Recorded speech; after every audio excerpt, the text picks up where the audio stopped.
Welcome everyone to this episode of the Capable Minds podcast. Today we have Wendale De Jesus, owner of Certti Events and Certti Entertainment. He tells his story how he's built successful businesses out in Marbella. We hope you enjoy this episode. As always, please like, share and subscribe to our channel as it helps us grow. And before we get started, ask yourselves one question: what makes you capable? Capable Minds podcast. All right, Wendale. Yes, bro. Thank you so much for giving us your time today. If you could start by telling the audience at home who you are, what you do, and everything about your business, just give a brief background. So my name's Wendale De Jesus. I'm from Cardiff. I'm a DJ. I've been DJing for quite a while now, like 7 years, I think. Also throw parties in Marbella, around the UK, and I also got a music label and I manage like artists, DJs, producers. Sick. Fingers in a few pies.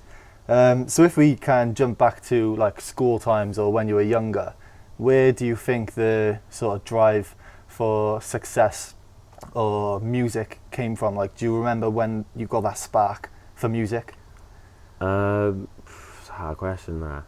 I don't know. From a young age, I've always loved music. Yeah. But I think it was when I was working in Mocha Lounge. Do you remember me working in Mocha Lounge behind a bar? There's some famous rugby player come up to me and he's like, "Oh, you shouldn't be doing this." So then I just looked across the dance floor and I just seen a DJ and I just thought, you know what, let me just DJ, let me have a go at that. And that was it really. Yeah. And then just from there, just learn and then just become a DJ. Because we went, obviously, people at home might not know, but we went to college together.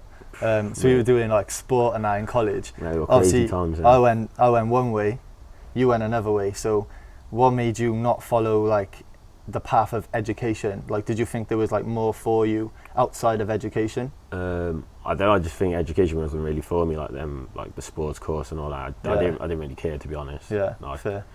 And I'd just rather be like hands-on, just making money straight away. Yeah. Instead of going uni and stuff like that. Because I know if I went uni, I wouldn't have studied. I would have just been partying. Just we were always out to be fair, yeah. So what age was it when you started DJing then? Like when you sort of had that little feeling in Mocha that you wanted to get into DJing, like what age around was that? I think it was 21, I think. 21, yeah, 21, yeah. And how did you even start? Like if someone watching at home now is inspired to get into DJing, what was the avenue you took to get into that? Did someone teach you? Did you do a course or? Someone taught me. So basically, his name was Sol, and he worked in Mocha Lounge. I remember I was asking him for ages, can you teach me? Can you teach me? He said no, because like most people waste his time. Yeah. I said, I promise you I will not waste your time. So eventually he said yes, and then I was just going to his crib like once a week. I only went there like 3 times, and then I was like, can we do another lesson? He was like, nah, you need to get your own stuff now. I was like, what? He said, yeah, well, if you're going to take it serious, you need to get your own stuff. I was like, oh, fair point. Yeah. So I was working in Mocha and then saving up for some equipment.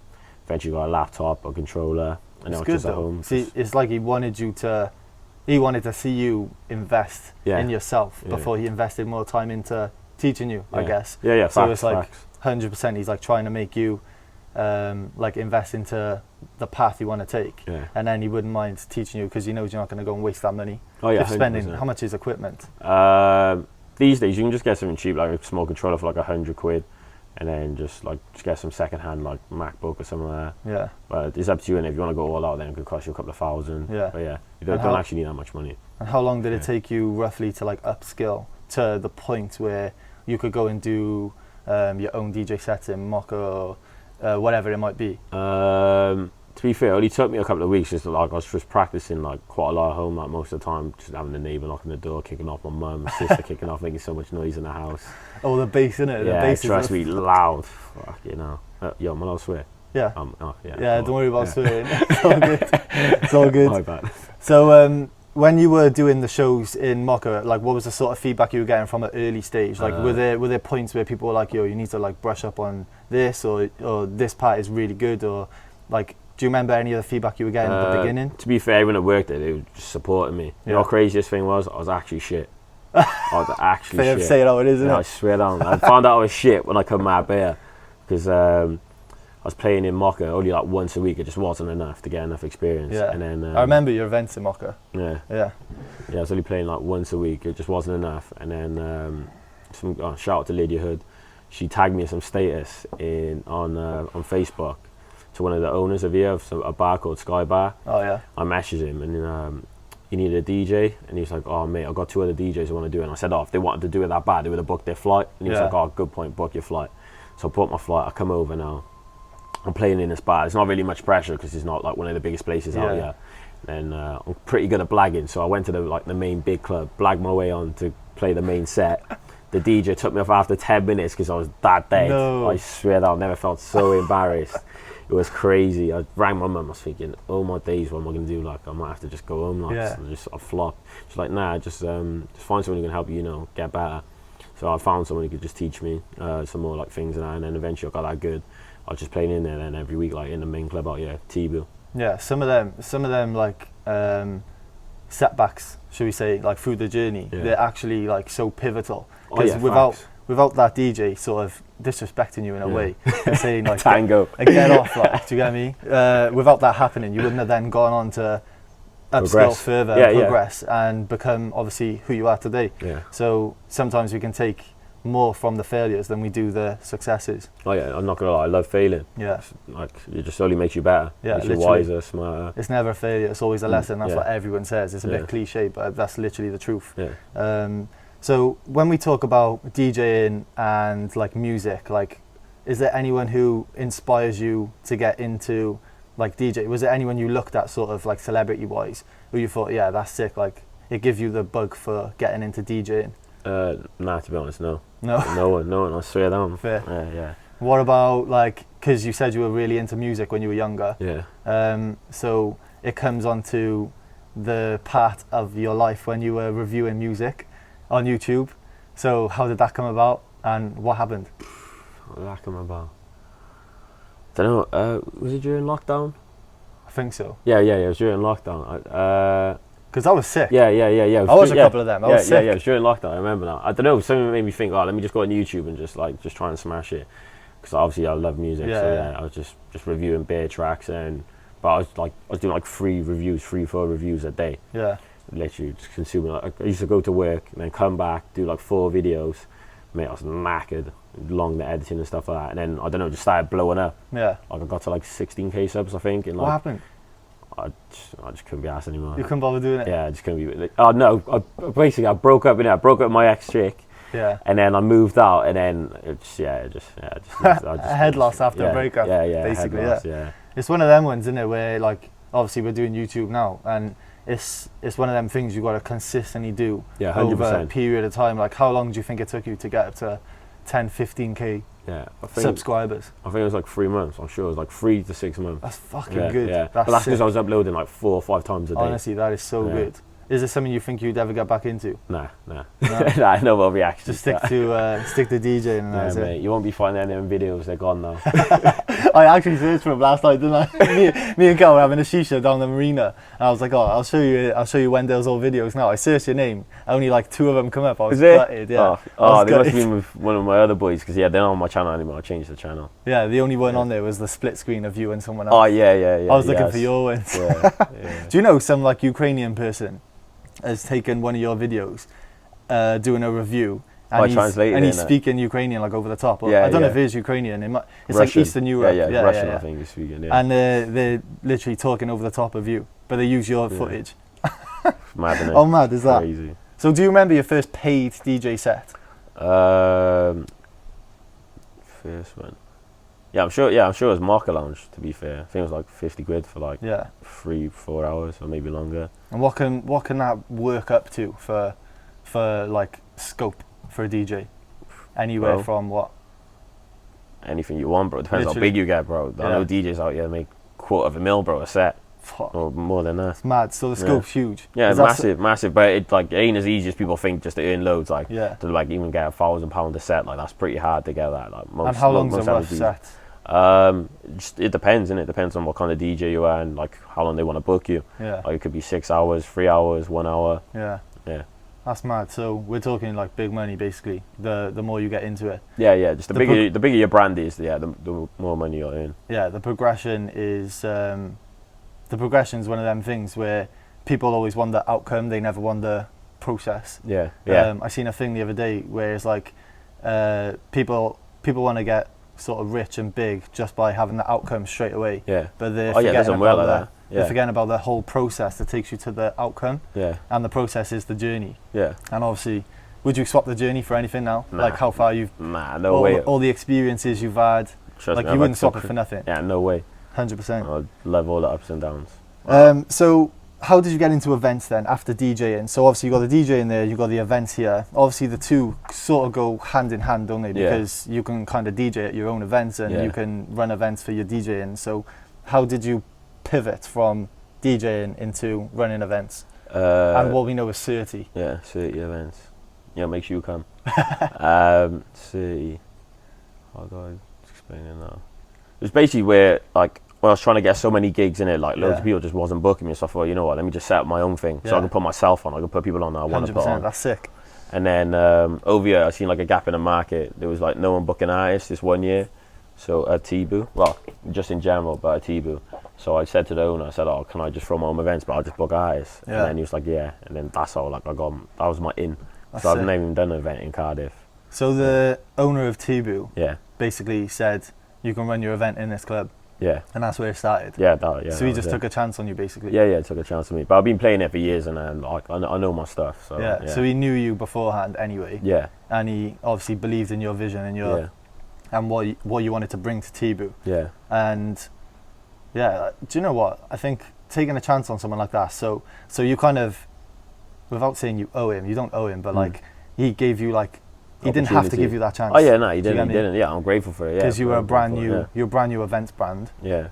Obviously now you've kind of blown up. Like Certti Events has blown up a bit, and the sort of artists you're booking are huge. Yeah. So you're kind of repaying him now the faith, because you're bringing all that business into into the club. Yeah, and changing the game. Yeah. So where did the name Certti Events come from? Certti. It took me quite a while to think of it, innit? I just thinking like something what sounds cool, and then I just. The one day I was just like Certti and it's certified. It just sounds sick. And I thought, yeah, that's the one. I like it. I like it. And it's got like the you know, the font is sort of like street, isn't it? Yeah. So it kind of fits with that sort of urban. Yeah, I think it's like urban and like sort of elegant as well. The way the writing is and like the black and gold, like the theme sick. of it. So, talk to me about some of the artists you've booked under Certti Events. Then, like, give us some names. Gigs, Be Young, Digga D, Russ Millions, NSG, Dappy, Nate Smalls, loads.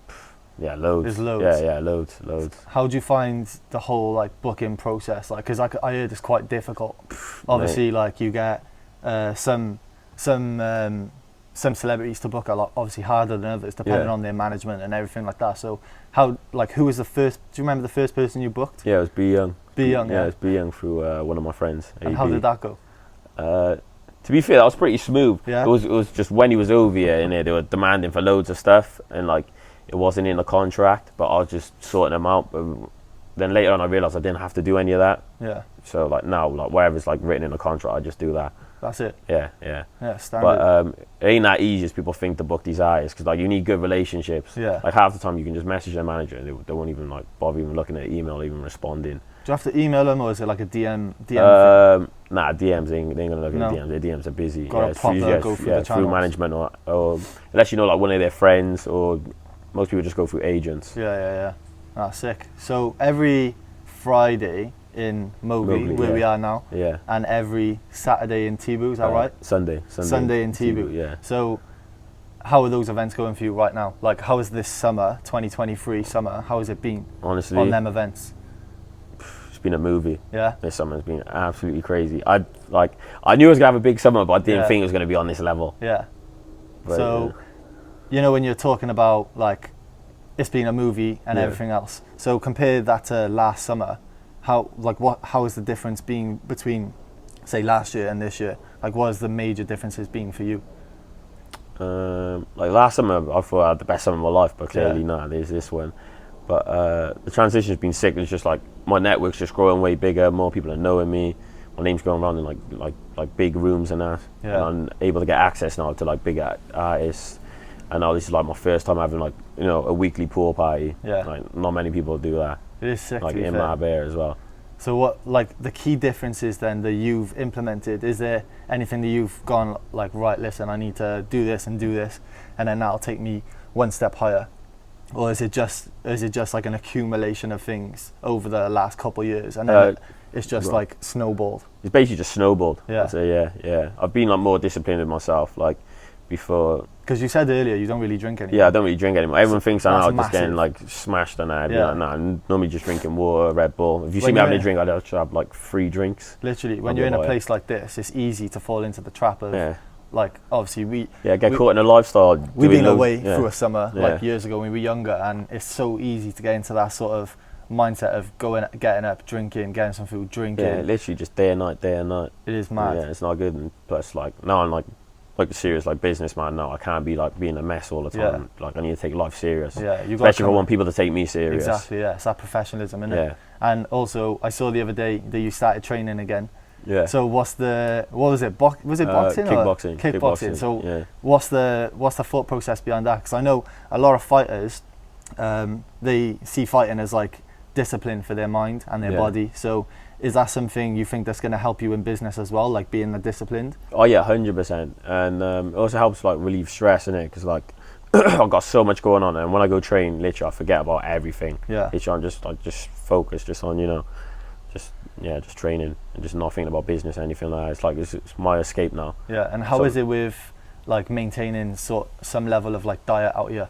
That's out the window, bro. I'm just lucky. I just got good genetics. I swear Yeah. to God. Yeah, I just have burgers every day, chips. I don't really eat healthy out here. Back home, I eat super healthy, but out here, it's impossible. Where I'm just working so much, I can't like be at home, Yeah. like just constantly like cooking and stuff like that. So I'm literally just eating out, just like twice a day. Yeah, fair. All right, let's flip it back to the pool party that you pulled off last week with I'm Just Bait. So, how did that happen? I'm Just Bait are obviously a massive brand for people at home who don't know. Massive Instagram brand. We've been following them for years and years and years. Now they've racked up millions and millions of followers. So, can you tell us about how that happened and tell us about who you booked and how the event went as a whole? Jesus Christ, mate. I'll just say on record, I'm fuming that he done it last Friday and not tomorrow, because I would have come. I'm Yeah, gutted about crazy. that. So yeah, tell the audience how that happened. Come out through Ants. Basically, Ants put on his story. Who could sell me out in Marbella. So Ants is the owner of I'm Just Bait, yeah? Yeah, he owns I'm Just Bait. So I got quite a lot of like mutual friends with him. So all my mutual friends just hit him up and just said, "Oh, yo, just speak to me. Hit this guy up. He'll sort you out." So like out here, I booked like quite a lot of things for everyone, like cars, villas, tables in the restaurants, tables in the clubs, beds and stuff like that. So I'd sort of do like a little like concierge Marbella. thing. Yeah. Innit, yeah. Mr. Marbella? Yeah, some call me that. Yeah, carry on. So I done that with him. So yeah, you come over, sorry. And then I was just booking him all the tables and beds and stuff, and I was just taking him out with me, just showing him about. Like he's been about before, but I don't think people's actually probably looked after him. Yeah. So I made sure he's having the best time. And then I was just chatting to him about like some of the parties and stuff like that. And then he was just like, "Oh yeah," he was just like, "Oh yeah." I asked him if he wanted to do it, and he was just like, "Oh yeah, go on then, let's do it." And then we were just brainstorming, just thinking, how can we go about it? And then I was just like, "Oh, I think we should do a Mowgli." And he was like, "Oh yeah." And then we were meant to actually do it the end of July, but so many things were just like, there was just so many hiccups, and we were just like, "Oh, let's just postpone it and just move it back to the end of August." And then sorting out the lineup, bloody hell, that was hard work. That finding like the right artist who's available and stuff like that, because everyone's performing at festivals or on tour. So yeah, that was hard work. And So then who did you end up booking then? we ended up booking Russ Millions, Dappy, Nave Smalls, and NSG. That's sick. Such a good lineup. Yeah, it was sick, to be fair. Yeah, it was the perfect lineup, literally. Like it was a crazy party. Stressful though. Yeah, I bet. Mate, like yeah, so many little things happened. Like NSG's flights got delayed, so we had to push their performance back. Also, Russ's driver crashed the car as well, so like we were just like, we didn't think he was gonna make it. You thought, one thing after another. Yeah, literally, like, but I just played it proper cool. I didn't even tell the owner, because I told the owner I know he'd been stressed. Oh out yeah, his 100%. brain. And then we even had to extend the party for like an extra half an hour. We did, because we were supposed to close at 8, but we had to do till 7:30, so Russ could actually make the performance. Yeah. But all in all, it was sick. It went perfect. Besides them little hiccups. That's calm. That's good. I wish I was there. The videos look so sick. So with, say for example, well not for example because you did it. So I'm Just Bait, the Certti Events here, Yeah. and then you run this pool party with tickets. Obviously, you can't do discounts or tables or anything for free on an event like that because it's so big. So how does it work with you guys getting paid? Like, what's the divide with that and the club? Like, how does running an event like that work? Like, you don't have to give us specific money, Yeah. but like, is there like a percentage that goes to the club? Oh Some yeah, that goes to you, some that goes to so we get a Bait? percentage of like just everything overall. Yeah. I'd So say, is that tickets and tickets, drinks? store, beds, drinks, the whole thing. So you get a part of that. I'm Yeah. Just Bait get a part of that. Yeah. Mowgli, the key, gets part of that. Yeah, That's sick. just split it all. So obviously the bigger your events, the more of a cut you're gonna get. Yeah, but it's a bigger risk as well. Don't forget. Yeah, 'Cause you're bigger putting way risk. more money in. What about after the event then? What was the feedback you had from not just the public, but from, say, I'm Just Bait ants? Like, what was the feedback that you got from running the event? Oh, we done it together, innit? But yeah, it was sick. Everyone was just like, yo, when's the next one? Yeah. That was literally, everyone was like, yo, that was absolutely crazy. Yeah. So yeah, we're definitely gonna have we definitely got another one in the pipeline. So do you think this is going to be a regular occurrence now? Like from next summer maybe, where you do it like, I don't know, maybe once a month? Like Yeah, a big 100%. I'm Just Bait party and get some different artists every time? Yeah, that's the plan. Yeah. Because that's sick. Because if you think about, you know, say Tiny Temper, for example, Yeah. he does like Disturb in Ibiza, don't you? Yeah. In Ibiza. So that's an event, and he'll be like a resident, or the event will be a resident event at Ushuaia, for example. Yeah. And he'll be there through the whole summer. Yeah. So eventually, that could be something that obviously Certti, I'm Just Bait or whatever. Yeah. That's something that you guys could throw, and obviously grow from there. Yeah, that's the plan. It's 100% gonna happen. So is there anything in the pipeline already for next year? Or do you want to talk yeah, about no, it? you just have to. Everyone just have to wait and see. Everyone just wait and see, yeah? Yeah. All right. So out of the artists that you had here for I'm Just Bait, is there like a thing that you got to have where they can't get too drunk so they can't perform? Because I always think that at festivals and stuff, you know, obviously people are on a certain level, Yeah. and people are getting drunk. Is it a time where you got to tell them, listen, you got to be able to perform? I'm not even gonna lie, bro. They don't even care. They don't care? Even if you told them, they don't care, bro. Like, Fair. like their manager needs to tell them, like, really. Yeah. But yeah, I've had it a couple of times where they've been way too drunk. Like and, wasted, Yeah, like. yeah. And it's been awful performance, like bad. So more recently then, when it comes to you managing artists now, so we've got the DJ side, got the event side, and now you've transitioned to management. Yeah. So how did the management come into effect, and who do you manage? The management come where I was working for a music label, and then just went separate ways. Like things just didn't work out. Yeah. And then I found this producer. His name's GW. Yeah. Bro, he is sick. I swear to God, he's gonna go clear soon. I've seen some of the videos you shared of his. Yeah, and it's looks crazy, sick, bro. to be The fair. things he does, bro, just blow my mind. Like, and he's the next one up. So what's his Instagram handle? Oh yeah, just sorry, so yeah, people- GW the producer. Go check him out. Trust me, the next big producer, like Yeah. in the world, not even the UK, the world. And what are the kind of people, artists he's worked with? He's So worked far. with Bugsy Malone, Yeah. Country Dons, Junior Choi, loads. Buta B. He's up and coming. Yeah, he's up and coming. He's gonna- he's he's only gonna go literally just come places. through the game now, and he's about to literally just take off. Sick. And who else do you manage? Manage PM, one of the DJs out here. He's Oh, called. yeah. Yeah, he's sick. He is sick. Like, And how did that relationship come about? Like, did you say, oh, listen, let me manage you, I'll get you events and stuff? Or was it them did they come to you sort of needing someone to like...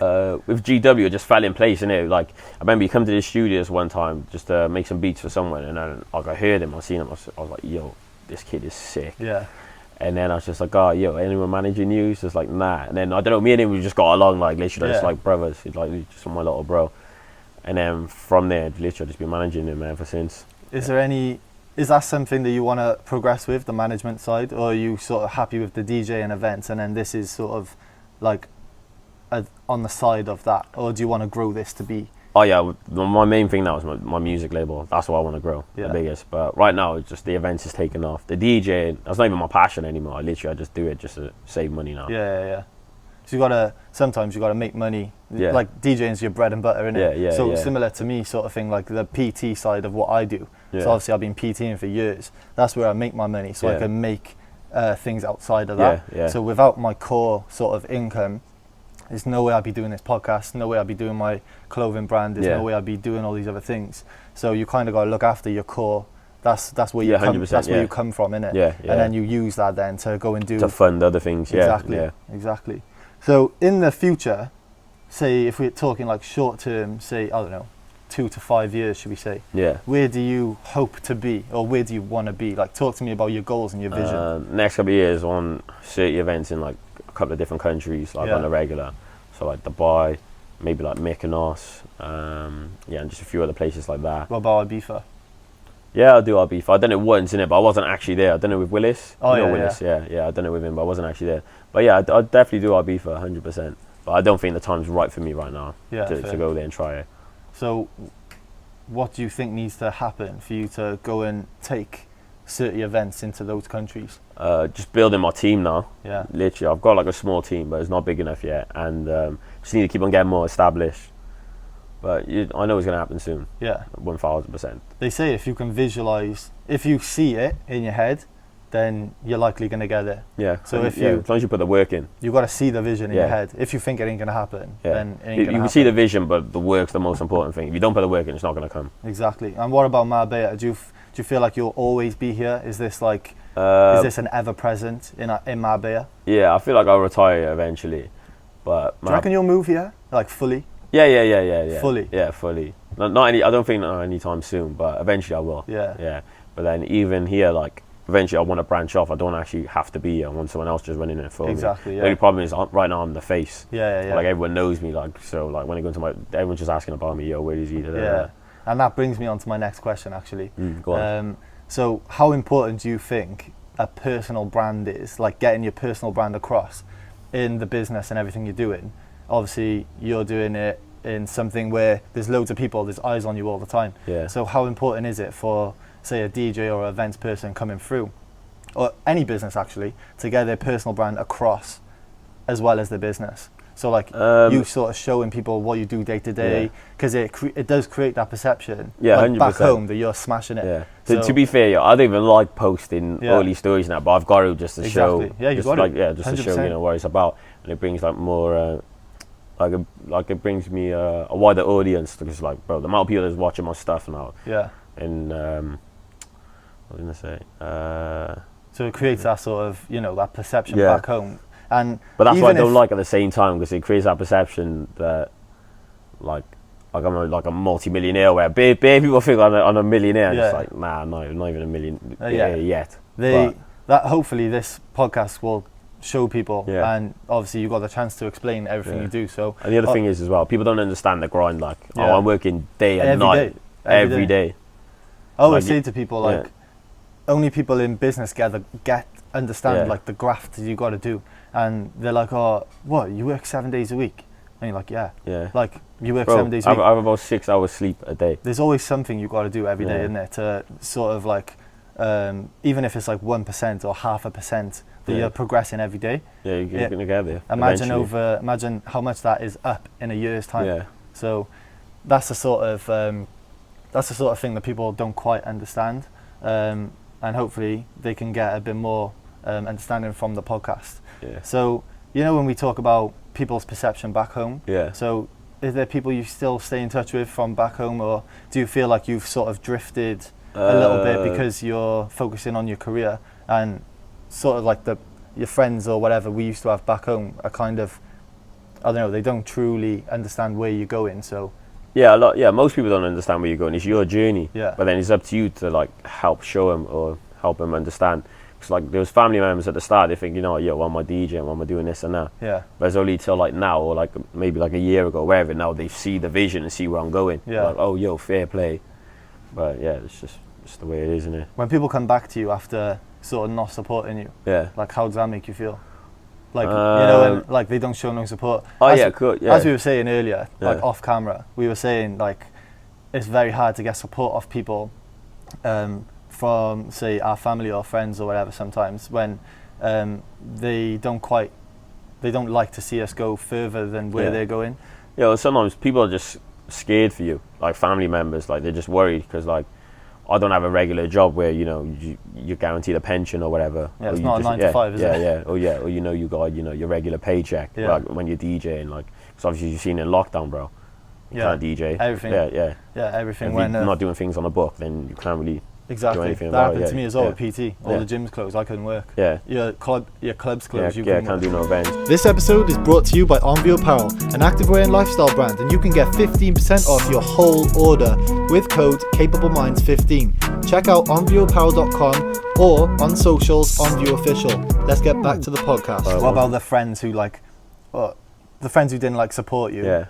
And then say they come back to you and then showing love all of a sudden out of nowhere. What do you think about that? I'm not really bothered, I've seen their true colours now. Obviously, I'm safe with them people, Yeah. I'm not going to be like, oh, yo, you were against me, da-da-da. I haven't got time for that. Yeah. I'm just like, whatever, I just... Don't need to consume your mind with negativity. Oh, yeah, no Just way. focus on what we're doing. Yeah. And then, the people who doubted you, they'll be proven wrong eventually. Oh, yeah, 100%. I've probably proved a lot of people wrong and shocked a lot of people. Not many people... not saying it that way, but not many people have done what I've done or doing what I'm doing. No, honestly, you're doing right really well. now, it's weird. I'm just taking steps, and I know where I'm going, but I don't. Yeah. Because I'm just creating my own path and going my own way, my own lane.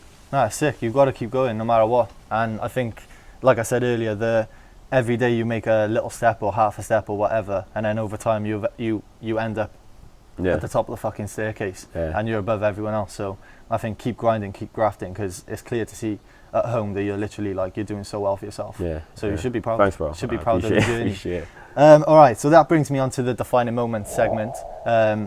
Obviously, as everyone knows, and the watchers at home should know by now, every guest brings in 3 pictures that define where you are at this current day and current time. Yeah. So can we start by showing the audience the first defining moment picture and why it's significant to you in your journey? I'll edit them in after on the podcast, so just talk about what the picture is. I'd probably say the photo of me and the owner of Mowgli and Russ. Yeah, and why is that a significant moment for you? Because, bro, it was just crazy, bro. No one's done that out here, in the pool club. Just had 4 major big artists. Yeah. And I've always said I wanted to do a festival. That's basically a festival lineup, with that many artists on it. And also even working with Ants, to be honest, I never thought I'd end up doing something with him. It's actually crazy. That's mad, the amount of people messaging me yo, you're with Ants, and no, you're doing a pie with Just Bait. I never would have thought that, but. So you think that's a pivotal moment in your career? Yeah, massive. Since that pool party where you had all them artists and working with Ants and Just Bait, that's gonna actually over time propel you to the next stage. Oh yeah, 100%. I know more people respect me now. So obviously I've sort of gone to the next level. Yeah. But it's weird. This summer I've never had so many messages from people. Oh, yo, let's do this, let's do that. But that's only because now they see me shining like crazy. Yeah. So that's sick. Yeah. It's good. It's credit to yourself. Yeah. So what about the second defining moment picture? What is it, and why is it a defining moment? I'll probably say the first DJ gig I done. Actually, I don't even think it was Mocha. It was, where was it? I think it was in Ladybird. It was. Oh yeah, Ladybird. I miss that place. But when it was dead though, when it died, I remember I went there, and I think it was 6 people in there. It was only Gainey, and Jamie Rice, and then some other random people. It was absolutely dead. What was I going to say then? The Ladybird, and what was the one that was next to it? Cuckoo? Was it Cuckoo? Cuckoo, yeah, that's Cuckoo. it. They were the days they were. We were always in Ladybird and Cuckoo. Yeah. What happened to them anyway? It's just the industry now, innit? It just changes, everything changes. So you have the picture of your first set in Ladybird? Ladybird, yeah. Yeah, it was Ladybird, 100%. And how did that night go? Obviously you say there was only a handful of people in there, but how did it make you feel to finally be doing your DJing in a set, getting paid for it and playing to people? Right, that was the start, really. Yeah. Well, it was. Even though it was no one there. Yeah. But obviously, that's just part of the game, part of the journey. And I would say that for any inspiring DJ, just be prepared for them times where you may play to no one, or you're playing and just the crowd's not feeling it, because you will have their moments, especially on your come up. And like we said earlier, they're all lessons, aren't they? They're 100%. Don't take it as don't be disheartened by small steps you've got to take to get to the bigger picture. Yeah. All right, so the third defining moment, what is it and why? I wouldn't say a defining moment, but I'd probably just say it's defining moment. It's harder than a third one. Then I'll probably just say like a photo, just me and my family. Like, just Yeah. thank God I just got my sister, my mum, bro. It's like I wouldn't be where I am today. I swear to God, especially with the amount of call my sister for advice, you wouldn't Yeah. believe. Mate, yeah. So what do they my do mum. for you in terms of supporting? Just help me just stay motivated and that, and just remind me like who I am and like Yeah. why am I doing this. Yeah. And when they see you doing well, is their support probably the most important out of everything you get? Oh Like, yeah, so- 100%. So like hearing your mum or your sister say they're like proud of you, Yeah. like that's probably Oh yeah, I love it. Yeah. like yeah. better than anything. Yeah, I Better don't than- care about anyone else. Yeah, like, 100%. Especially my mum. Yeah, Especially like like this is why I'm basically doing what I do now, just for her. yeah. You want to give back. Yeah, give back. obviously, Yeah, to my for mum, my when sister. you were Yeah. younger. Yeah. It's just your mum and sister back home, right? Yeah. Yeah. So what I was gonna say was, when you're working out here all the time, Yeah. did they at the beginning did they understand the fact that you had to be here for months and months and months on end, or were they like, oh, we don't want you to go, sort of? Oh no, my mum was like, yeah, go, just go on, just go Yeah, do it. go on, Yeah, yeah. yeah. My mum's always been like, whatever I want to do is just support it. My sister's been the exact same. Yeah. Just like, yeah, just go have a go. What's the worst? I've always thought, what's the worst that can happen when I come here? I just go Literally. back home. I've Yeah. got a home back home. Yeah, like, yeah. I may as well just take the risk. Nah, sick. Like I've always lived by, just fuck it. Like, what's the worst that can happen? I think a close family support network is probably the most important thing you can have. Yeah, So, 100%. if But you- even if they're not, like that could be the best motivator. Yeah, to go and prove Yeah, people prove 'em, wrong. yeah. Nah, 100%. I feel you. I'm the same with my mum. Like, she's massive in terms of support for me. Yeah. I don't think anyone will replicate the sort of love and support that your mum would give someone. Oh yeah, And that no that way. goes for anyone. Hopefully, yeah, anyway. Yeah. Someone's family is always going to be the number one support, I think. So if we move on to like a bit of advice you can give the audience at home, then what do you think you would love to have been told when you were coming up? Like, is there like an artist you booked or you had a conversation with and they told you a bit of advice and you thought, do you know what, that's a sick bit of advice, I'm going to take that forward? Like, is there anything you can tell the audience at home that they can take away with them? It's a hard one, bro.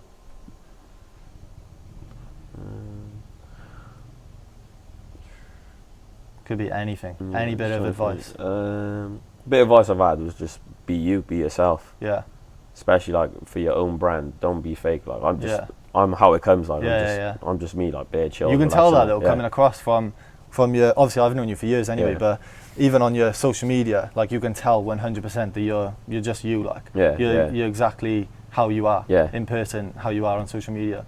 And yeah, I agree with you. I think that's really important. And And I then- think, Oh yeah, I was just thinking just self-belief. Like that's the main thing. No matter what anyone says, even your mum, your dad, whatever. As long as you believe you can do it, that's all that matters. yeah, so you say to people, they got to be themselves, Yeah. believe in what they're doing, Yeah. and then eventually, Yeah. And just don't feel down when you make mistakes and like you fail, because literally it's all a part of the journey. And then later on, like as everyone says, once they made it, they're just like, oh, like they missed the journey. The journey Yeah. was the best part. literally, That's why I just embrace everything like right literally, now. even the downs, Yeah. even the downs, you got to, Later on, you'll laugh at them anyway. Yeah. You'll be like, I can't believe I was stressed over that. Yeah. And it was literally was nothing. But Yeah. at the time, obviously, you thought it was like the world ending or whatever. Yeah, no. Sound bit of advice, that is. If we can talk about guests on the podcast, obviously, you've mixed with a lot of bigger people and stuff, so I'm not expecting to be able to get people on the podcast who you might be able to mention. So Yeah. without saying someone like completely out of the ballpark, who would be a good person for me to get on the Capable Minds podcast, and why? Who would be good? Anyone out here, like entrepreneurial or success story? I'll tell you, who'd be good. Ants. Ants, yeah. Yeah, that's right. Yeah. From I'm Just Bait. Yeah. He's got an interesting story about his life and that, bro. You'd have Yeah. to be the link. Yeah, I'll see if I can say that. I'll see if I say You'd that. have to be the link. Yeah. Whenever he's out here next, hopefully. Yeah, because I think people. Well, I don't actually. I think he's done one before. I'm not too sure. But yeah, like people need to hear his story. That'd like, be sick. Like, I'd love to do like it. the way he started with, like to grow the meme page and stuff like Yeah. that, bro. It's funny, bro. Do you know what's mad as well? We've been following that page Yeah, for years, since yeah. they had like less than 1 million followers. Yeah. And now they're on what, 4.5 mil. 4 or 5 million. Yeah. Yeah, it's crazy. Yeah. So like from when we followed it to now, Yeah. it's blown up. Yeah, it even blows my mind to think I'm doing a party like with him. Yeah, it's mad. Like we've just been looking at memes Yeah, for years, years since and years just and growing years. up, and then eventually Yeah, you'll have to be the plug, bro. You'll have to be the plug. So thank you very much for coming on the Capable Minds podcast. Obviously your journey's so insightful to people, and I hope it inspires the next generation of people looking to get into DJing and running events, and hopefully seeing the sort of lifestyle that you live out here in Marbella is sort of food for thought for people to take that next step in their journey for entrepreneurship. Thanks for watching, guys. As always, I'll link Wendale's Instagram handles and Certti Events. And what about the management company? Oh yeah, Certti Entertainment. Certti Entertainment. I'll link all of them in the bios. As always, please like, share and subscribe our videos as it helps us to grow. And I'll see you on the next one. Capable Minds Podcast.